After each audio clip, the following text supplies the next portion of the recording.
Полюс холода.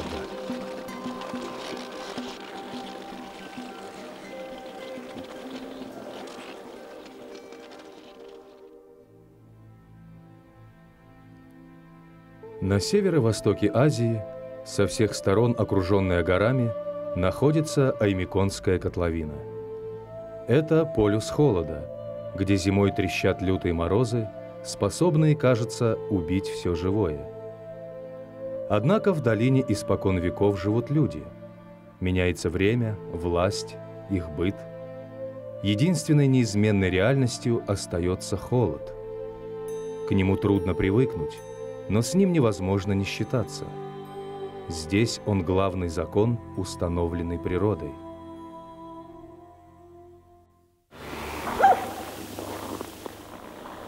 Если ехать в Аймикон с запада, то путь лежит через поселок Хандыга.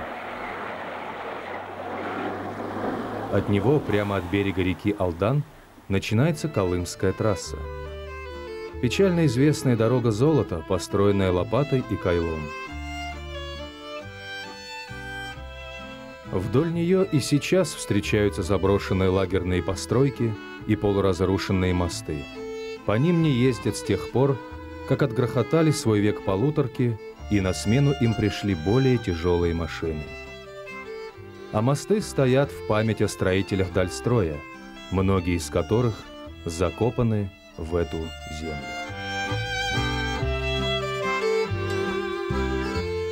В 100 километров от Хандыги Колымская трасса, прямая как стрела, летит по равнине, пока на ее пути не встает хребет Сетте-Дабан.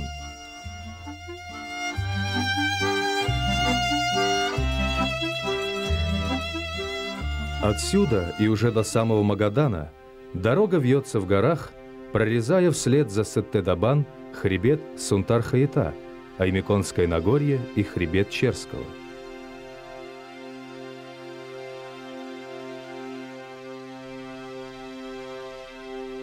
Это 1500 километров крахмально-белых вершин, глубоких речных впадин и высокого прозрачного неба.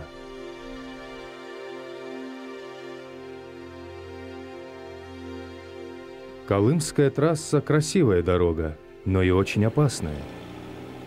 Весной и осенью проехать по ней сложно. Летом – пыль, ухабы. Лучше всего ехать зимой. Но зимой мороз.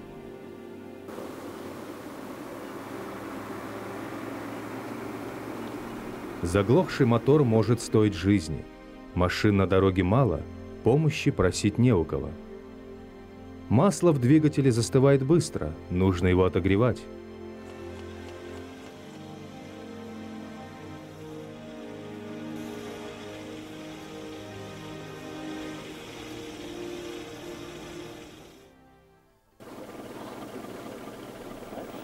Другая проблема – ночлег. Машину следует ставить в теплый гараж, иначе утром и с паяльной лампой не заведешься. А поселков по трассе немного. На 600 километров между Хандыгой и Аймиконом всего 5. То есть нужно к вечеру оказаться в одном из них, да еще чтобы в гараже оказалось место.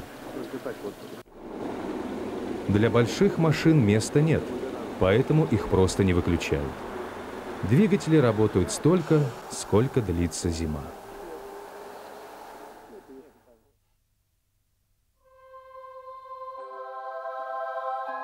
Хребет Сетте-Дабан Первое защитное укрепление полюса холода. По его склонам уже прошлись февральские ветра. Только в укромных долинах на деревьях еще сохранилось зимнее убранство.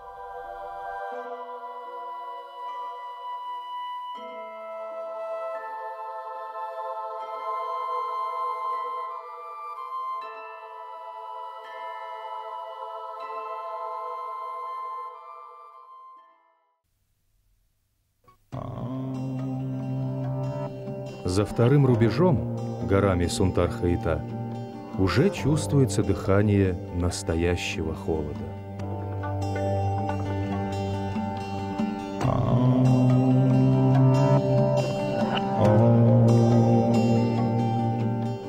Есть северная легенда о Боге, который был еще ребенком, когда создавал тайгу. Красок было немного, краски были по-ребячески чисты, рисунки просты и ясны, сюжеты их немудреные.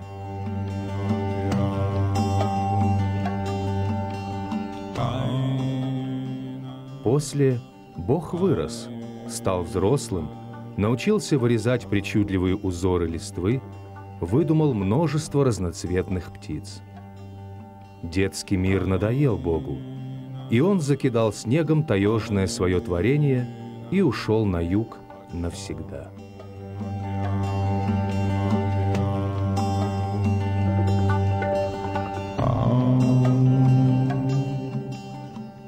Но мир этот только на первый взгляд кажется застывшим и безжизненным. Стоит остановиться, и можно увидеть лису. За кем-то она охотится в этих снежных полях.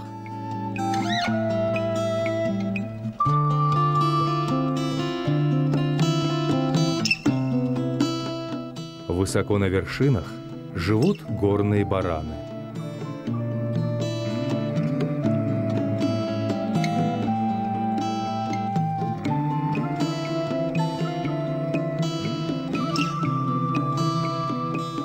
Даже реки, скованные льдом, местами вырываются на его поверхность. Пар над рекой означает, что там наледь.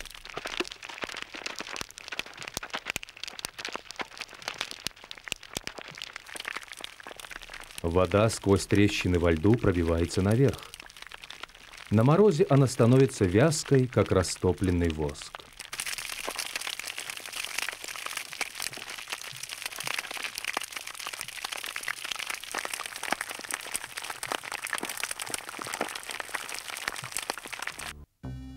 Застывая, она смерзается в складки. Порой нарастает такая толща льда, что он не может растаять все лето. Наверное, здесь можно почувствовать, что такое якутский мороз. Это не пронизывающий до костей холод. Он не вызывает дрожи, посинения губ и желание посильнее закутаться. Он жжет. Он причиняет не неудобства, а физическую боль. Спасение от него хочется искать не в тепле, а в огне.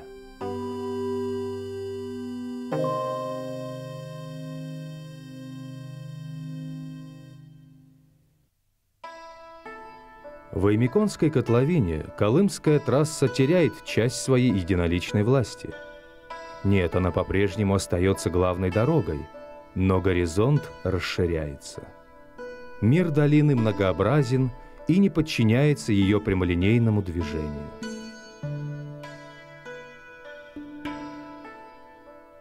Люди поселились в долине намного раньше, чем другие люди провели здесь дорогу. И, наверное, останутся, даже если трасса зарастет кустарником и болотной травой.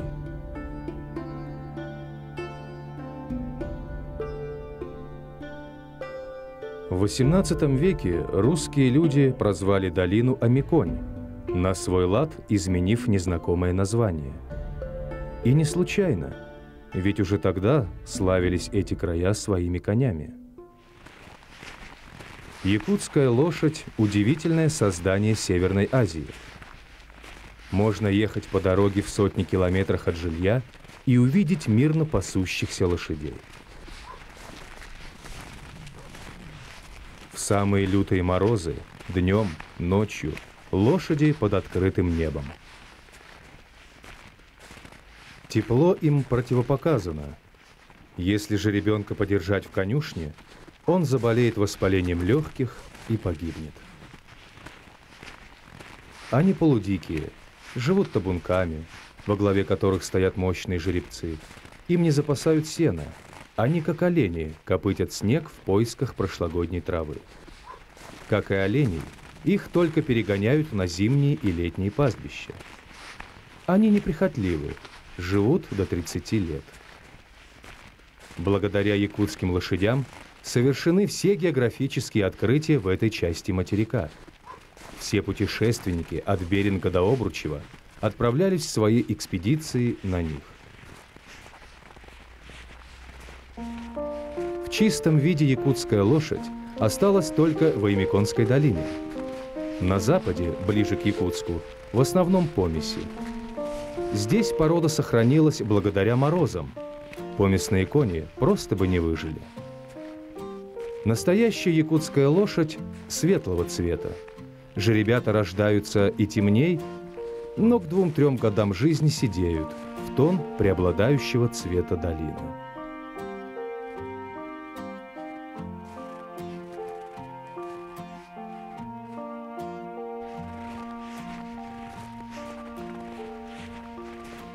О происхождении лошадей существует 3 версии. Первая, что они живут здесь еще со времен мамонтов. Об этом свидетельствуют находки костей и наскальные рисунки времен палеолита. Однажды летом, как гласит легенда, дикие лошади пришли к людям, чтобы в дыму костров спасаться от насекомых.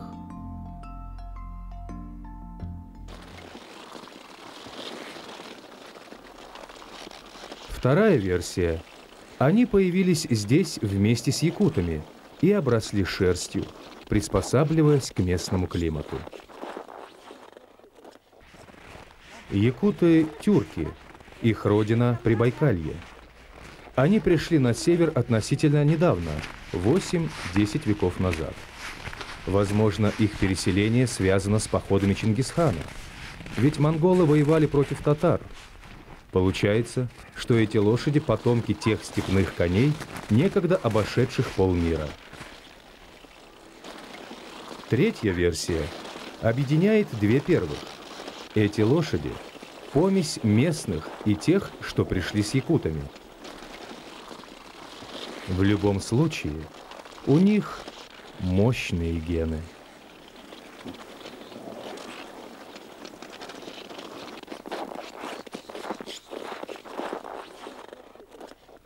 О том, какое место лошадь занимает в жизни якутов, можно судить хотя бы по якутскому поверью, что вначале Бог создал коня, а от него уже произошел человек.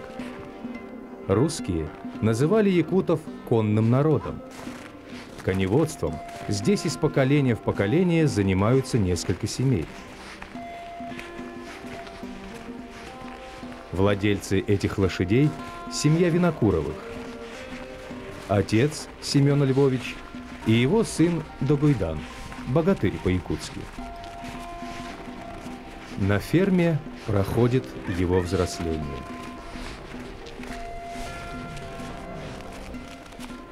Мальчик с малых лет постигает навыки родового дела.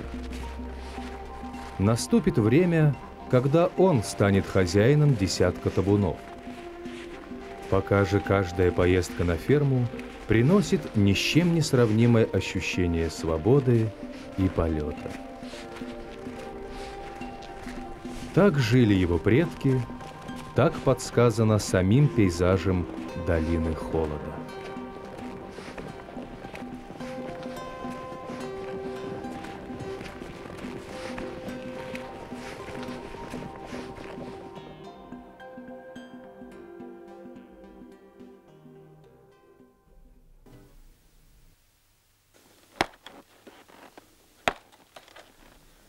Но пора возвращаться домой. Винокуровы живут в Ючугее, аймиконском поселке коневодов и оленеводов.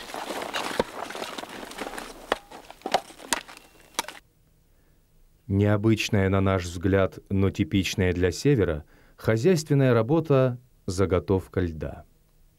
Ведь здесь нет колодцев из-за вечной мерзлоты, толщина которой несколько сотен метров.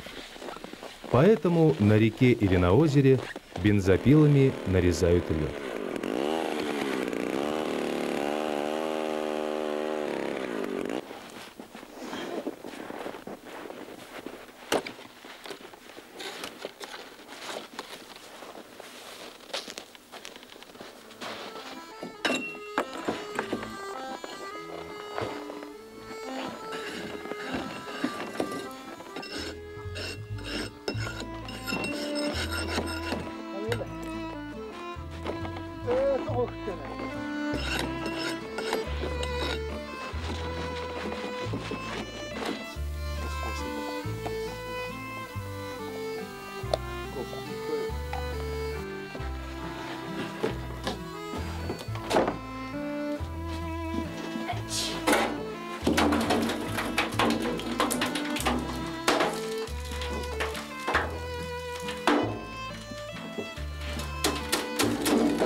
Жизнь людей в этих краях – своеобразное смешение традиций и современности. Дровяное отопление и мощный компьютер, на котором смотрят фильм, только недавно шедший в кинотеатрах Москвы.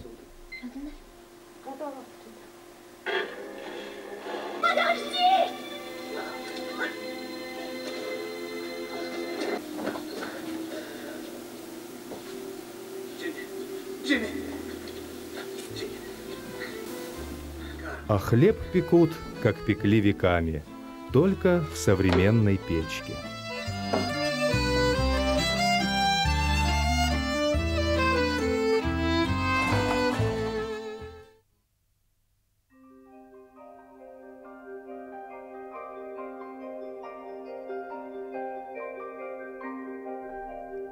На краю Аймиконской котловины располагается парк ледникового периода.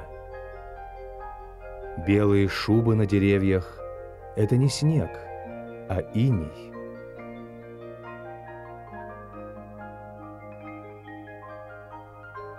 Влага, которая есть в воздухе, превращается морозом в ледяные иглы.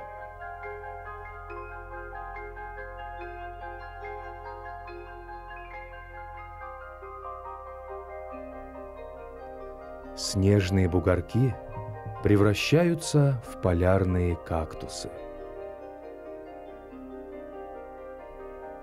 Иней растет всю зиму. Впрочем, если подует ветер, все это обрушится на землю. Но потому здесь и полюс холода, что зимой стоит ясная, тихая, солнечная погода.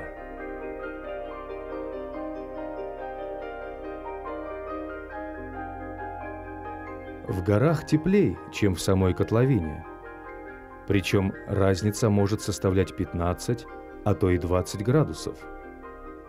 Ведь холодный тяжелый воздух всю зиму стекает вниз по склонам и там застаивается. А нагреваться ему в котловине не от чего, ведь снег отражает почти все солнечные лучи.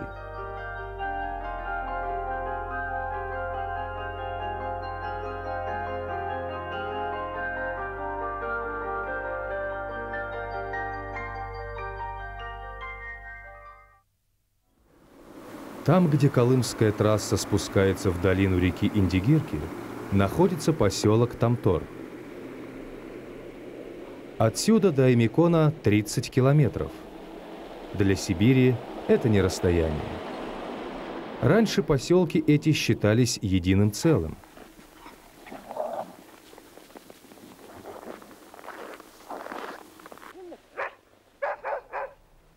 Тамтор был церковным центром Аймикона.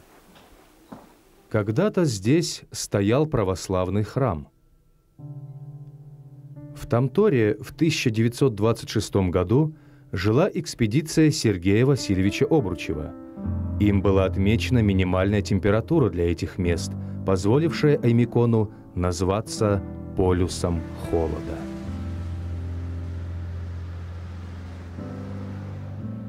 В 1942 году в Тамторе заключенными был построен аэродром для посадки американских самолетов в помощь Красной армии.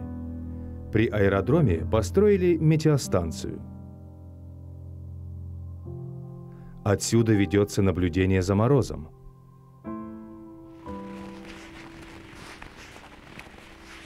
И вот что удивительно.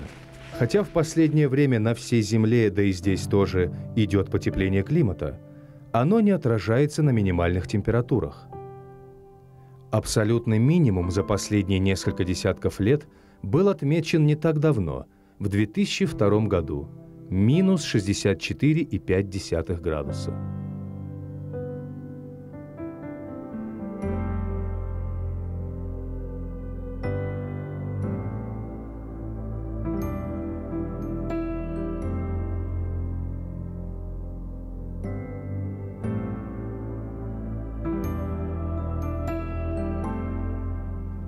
Сегодня утром было ниже 52 градусов, поэтому тамторские дети в школу не пошли.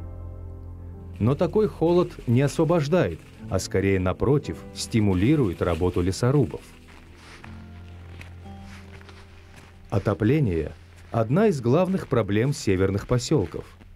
В советское время по всей Колымской трассе из Хандыги, Магадана развозили уголь. Теперь тоже возят, но гораздо меньше. Приходится, как в старые времена, обращаться за помощью к лесу.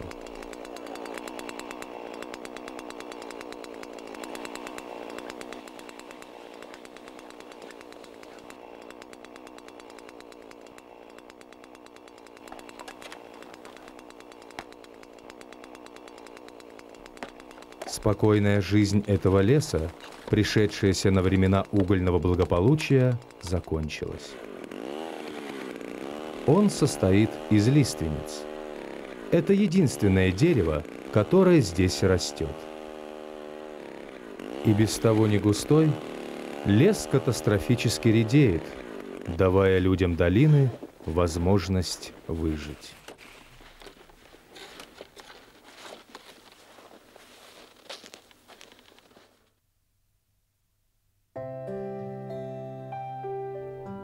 В самом Аймиконе мы оказались в самый последний день зимы.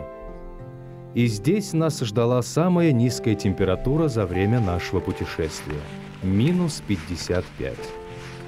Полюс холода оправдал себя.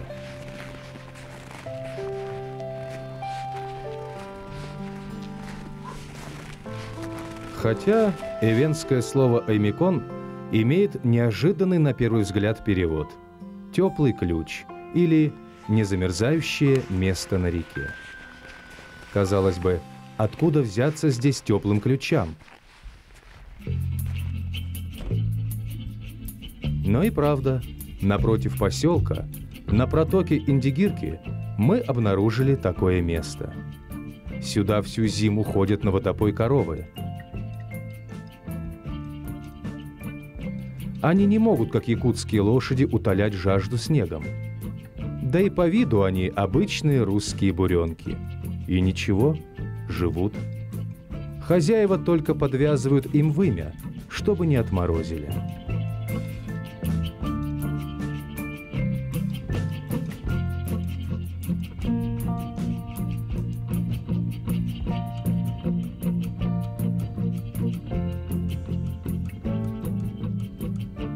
Надо признаться, Аймикон представлялся более суровым местом, а оказался небольшим приятным поселком, стоящим среди леса.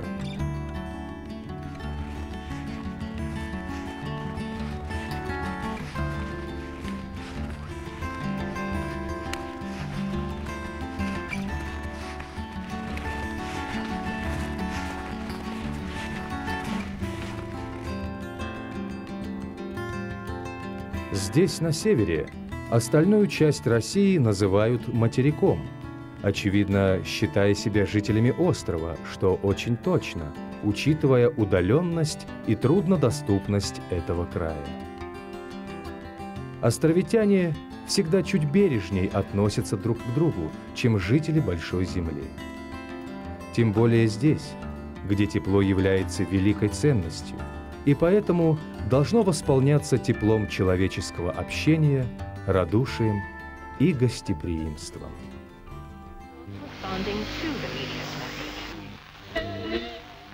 Нежная ночь не спится, северные ветра, где-то в окно стучится, звонко поет весна, а по надыму кружит вальс бесконечный свой, облако белых. Мы уезжали из Аймекона в первый календарный день весны. С каждым днем солнце выше поднимается над горизонтом. Морозы ночью еще зимние, но днем температура повышается. Синева небес пронзительнее и светлее.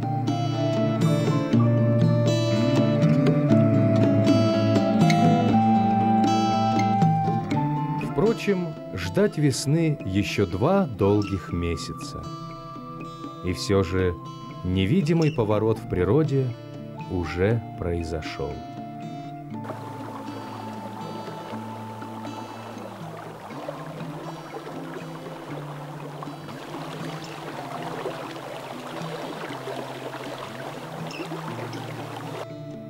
В горах на границе леса и тундры можно увидеть заснеженные бугры.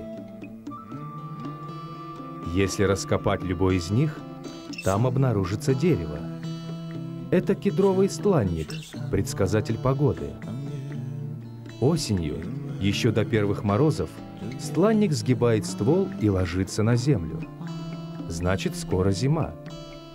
Под снегом он проводит всю зиму.